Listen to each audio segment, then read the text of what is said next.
Okay, I had this question the other day about how you can tell the difference when meeting people if they're people that are karmic, um, recognizing people that you've known from past lives, recognizing true soul family. Like, what's the difference? How do you know? So I'm just going to go through this. It's actually really complicated. So there's no one way to be like, oh, you meet someone, you're calm and peaceful. That means that they're your soulmate. That's not necessarily the way it works. To some degree, it does, but that requires you to be fully healed, fully aligned with no distortions. Someone that comes into your field that is really high frequency, they're going to literally shake loose your distortions. And that can be uncomfortable and it can feel unsafe. It can feel scary, even though that person's aligned. Okay. You could also have someone come in that's really distorted that feels really good because they're mirroring your distortions. And because of that, you can't tell based off of inner feeling. You would have to be attuned to your field, your coherence, and the ability to look at energies. Okay. If you can do that, then you can tell what's actually going on there. So the information in this is more about the karmic connections versus soul family in the 3D. But know that it's dependent upon your healing that's already been done. Okay. So, signs of a karmic connection, we have these people will have emotional hooks, they'll have a reactivity that will pull you off center. So, there will be essentially what happens is when your field is unstable, lots of rips, tears, holes, distortions, blocks, you look for balance. Okay. Everyone that has distortions in their field is looking for ways to balance their energy. And this is like karma. Okay. They're looking for ways to come back into balance because when we are in a state of peace, light, love, truly, our field is completely coherent and balanced. That's all anyone's really seeking. Okay. So if you're dealing with someone that is a karmic energy, past life, negatively polarized, meant to teach you, they're going to mirror your distortions, okay, to some degree. They're going to look to you to heal aspects of them, and you're going to look to them to heal aspects of you, okay? And there will be an entangling of the energy hooks, projections. There will be imbalance when you're together or imbalance when you're apart. You won't feel sovereign, clear when you're away from them or when you're together. And the trauma bond that happens here, if this is more of a trauma bond than a karmic energy, essentially what happens there is that the pain of the trauma is so intense that you hook into someone else, assuming that if you fix the relationship with this person or you somehow get them to shift the way they perceive, work with you, or deal with you, that you will heal that trauma. But that's never how it works. Okay. And so you can have like a double hook here. If there's two traumatized people that are connected, expecting the other person to heal their wound, then what happens is the bond gets like fused together and you can't separate. Okay. So the cordage and the energies have to separate first. Once you do that, then you can begin separating the emotional connection.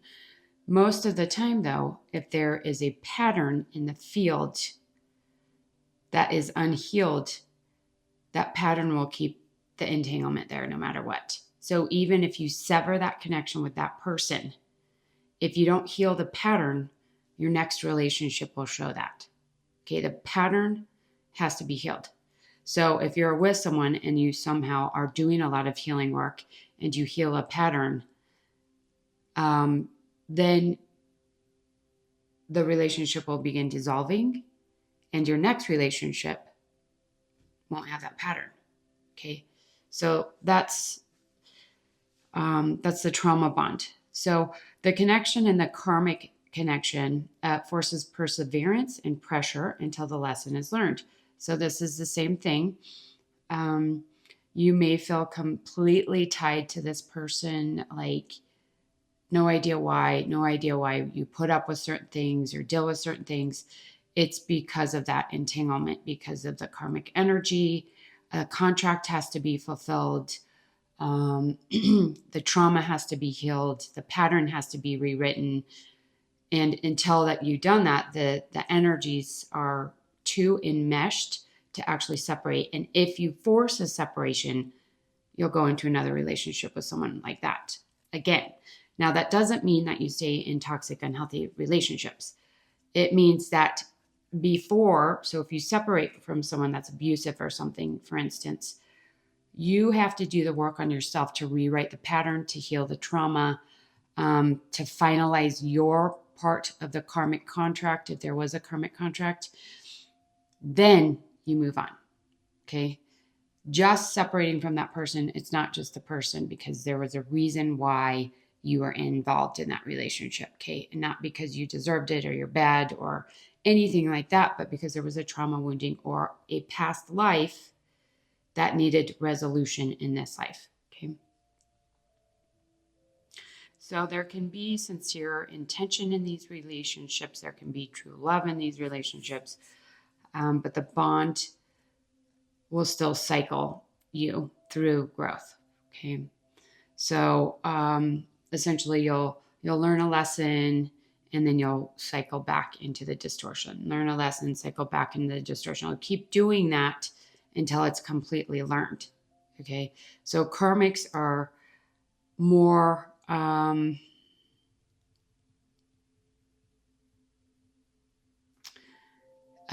more emotionally charged, triggered.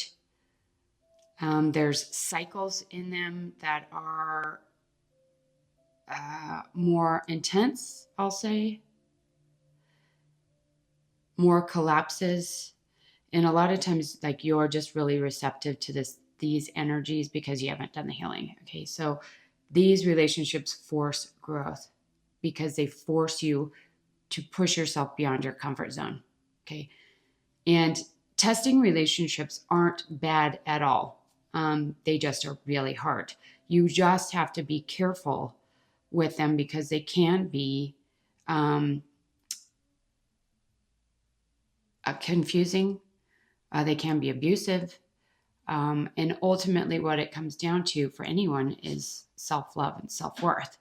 I swear to God, that's the most fundamental trauma that most people go through, okay, is just feeling like they don't deserve what they deserve. So that's what we're looking at there, okay? So karmics are more entangled, they're more intense, more emotionally driven. You feel like you have to always push to grow, to change, and until the pattern that you have running in your system is healed. It could be low self-worth. It could be a karmic energy balance also from a past life. Like the energies are just trying to find their way. The best way to move through this is to become sovereign in your own field. You don't have other people's energies entangling and hooking into you. And I mean, I'm watching relationship dynamics all the time.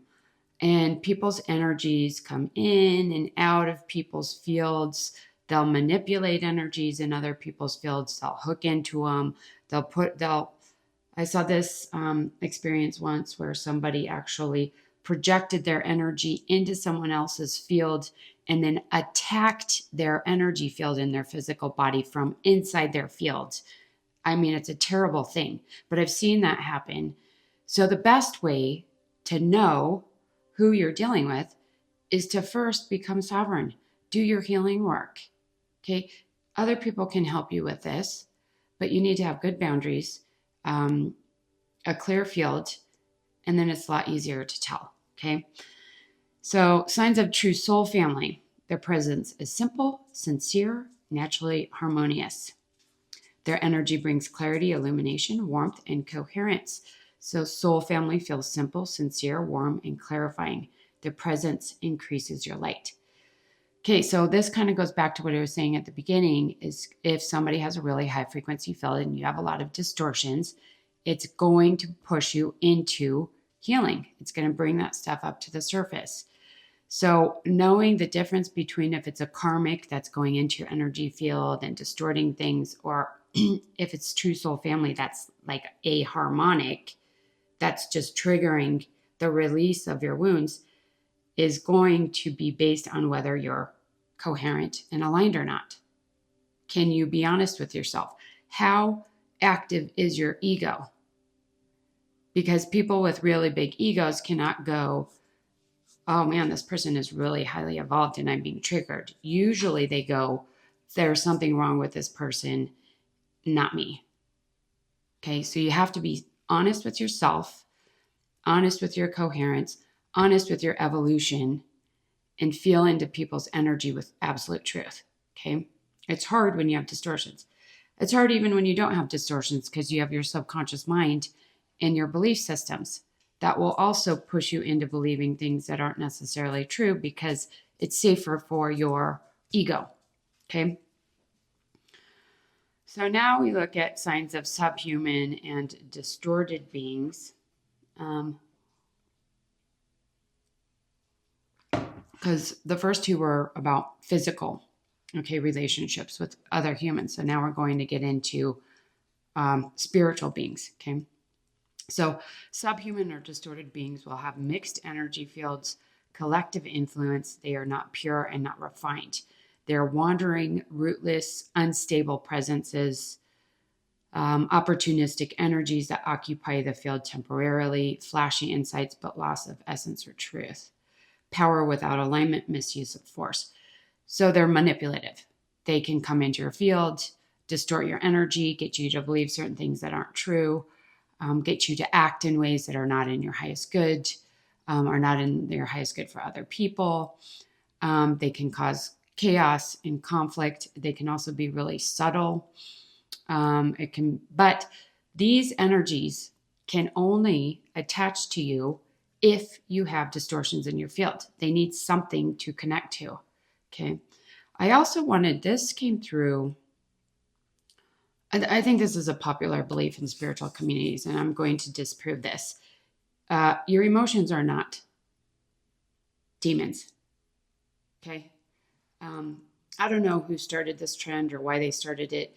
It makes sense that we're, self-contained and everything we experience, everything we create. But that is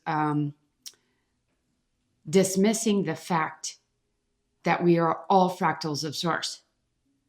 Okay, that would assume that you are the only creator in the entire cosmos, which is not true. Okay, your emotions are your power to manifest and to create in the physical plane. When you say your emotions are demons, you are creating a fear of your emotions, therefore blocking you from creating anything. Your emotions, however, can create an environment that will attract demonic entities. Demons are no different than our soul, our consciousness. They're just lower vibrational. They're part of source. They're source beings too. They just don't know how to connect to source. Okay. I think I saw a kid on TikTok once talking about this. Like, if you're listening to children with your spiritual work, there's probably a problem. Children are very, very wise and smart, but they're also haven't learned reality and grounding into the human form. Okay, there's a lot of truth there, but there's also a lot of imagination, and there's no way to know exactly what they're tapping into. Okay, so that's not to disregard children. It is to not follow children's whims and ideas on a higher spiritual path. Okay. So essentially, angelic beings, and people say they're all versions of yourself, and they are. Every other human, every demon, every angel, every galactic. When you look at unity, they're all you because they're all source, but they're all fractals. Okay. So demonic entities, angelic energies are just like the human soul. Okay. It's a individuated fractal of source consciousness in different frequency ranges. That's all it is. And the reason why we have so many of these was so that source could experience itself in many different capacities. Okay. Your emotions don't go out and create demons. They don't. It does not work that way. You are self-contained. Your emotions can be projected, but unless you have a really, really strong energy field, they're going to dissolve before doing anything. Okay. They will completely dissolve, disperse. If you have a really strong energy field and you can build structures with your mind, with your electric, magnetic, and plasmic energy, then you could go create some sort of thought form that would persist. But even that is hard because it has to be in the highest good. And it's rare to do that. Okay. So subhuman, flashy insights, loss of essence or truth. So entities that are like, ooh, you're going to be rich in 5 days, follow this and believe that you're going to, you're the most magical being on the face of the planet. And, all these ego things that get you to feel like you're superior. Those are usually distortions. It depends though, because your angelic beings will make sure that your evolved truth, your spiritual truth, who you are at that level, but it will be anchored. It will be grounded. It won't be this flashy realization where you want to go around and tell everybody about it. It's humble. It's true. It's accurate. It's aligned. It's high vibrational, but it doesn't have the flash and ego. So I guess you got to know yourself well enough to know, is this a trick to get me to bypass my true higher self? Or is this true alignment? Okay, so distorted beings are unstable, opportunistic, chaotic. They produce flashy but hollow guidance. Okay, so a lot of times you can tell this very easily in people's readings and stuff. Just where are they gathering their information? So just pay attention to that. Signs of true galactic and cosmic soul family. So also if you channel and stuff, distorted beings will not only, this is what I see the ego stuff a lot with posts and stuff. And that's because that's what people want to hear. It makes them feel better. And there's nothing wrong with that at all. But if it gets to a point where you stop doing your work, you stop grounding, you stop connecting to truth, then there's a problem because you're not actually doing the work to evolve. And your job is to evolve through this. Okay, not just assume you've already reached this point and then stagnate, because that is not helping the collective. It's not helping you. Okay. So, what was I talking about?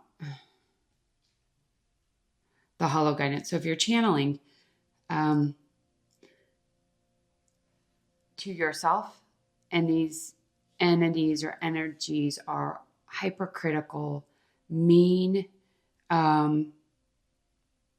make you feel bad about yourself in like you're a bad person, you're doing this wrong, like beat you up. Those are not divine beings.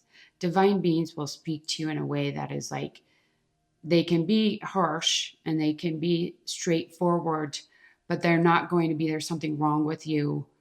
You got to do this. They're not hard on you in that capacity. They're like this. It's a gentler flow. It's a gentler energy. Okay. So again, this is subtle.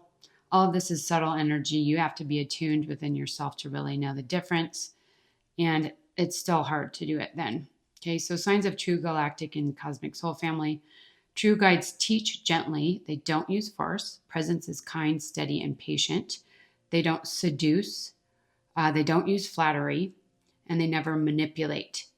So their influence is graceful, refined, and clarifying. So the seduction is what I was talking about before. Like, oh, you're this flashy, amazing, brilliant being. That's the seduction. Okay. So if you can tell the difference between those, as well as the flattery. Okay. They're not going to tell you you've activated your diamond sun body when you haven't, or you're in the seventh density when you're not, because that goes against true laws of the universe. It would distort their energy to lie to you. Okay. So that's the difference there. So they are gentle, patient, principled, and refining, never manipulative or chaotic. Okay. So what determines who people bond with or follow? People bond according to inner conflict or peace. Unresolved contention attracts contentious or distorted influence. Again, your field defines what you attract, what you work with, and how pure it is. Okay, people follow what matches their inner state. Conflict attracts conflict. Alignment attracts higher truth. That is and is not always true. It depends on the harmonic and alignment. Like I said at the beginning, someone with a really pure field can actually attract people that organically or naturally want to heal. But then when they get into that field, all the distortions come to the surface. So there is kind of the negative and positive polarity being pulled here as well. So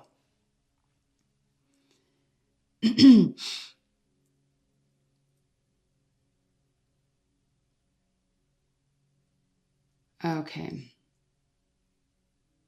So how do projections work? You also have this, and that's the projections from the distortions in the field.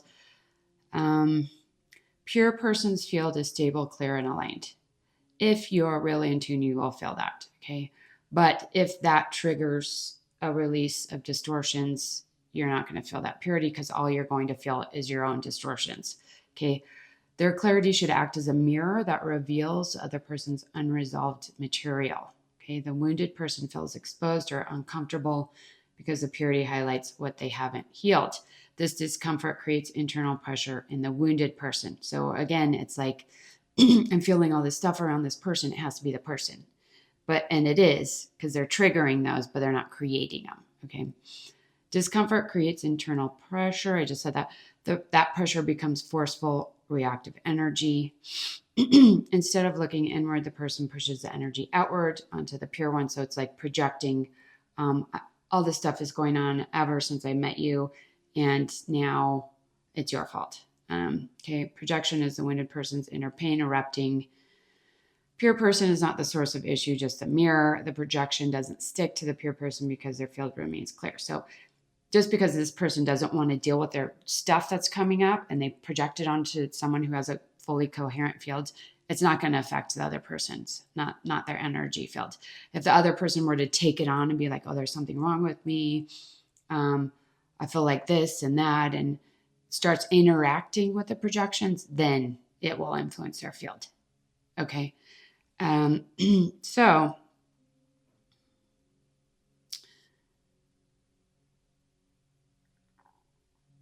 how do you tell the difference between projection and truth? True intention comes with sincerity and increase. Insight feels calm, clear, and strengthening. Projection comes with an emotional charge, tension, agitation, defensiveness, or depletion. True perception adds clarity. It feels like something clicks into place. Okay. That means that you actually have to be humble and open to guidance also. Okay.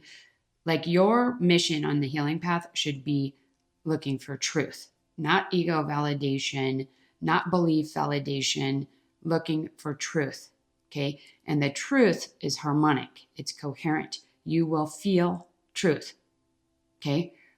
But if you're resisting truth, you have blocks and distortions in your field, you don't want to know a specific truth, then it's going to feel crappy, not good. Okay. So is it a self-created distortion that's coming to the surface that needs to be cleared, or is it someone else's projection? This is why energy mastery is so important, because once you do that, you can literally feel what's your energy versus someone else's, and you can discern this a lot easier.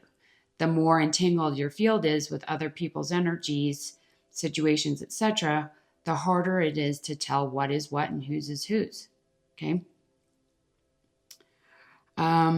Projection adds confusion. It feels noisy, unstable, or mentally spiraling.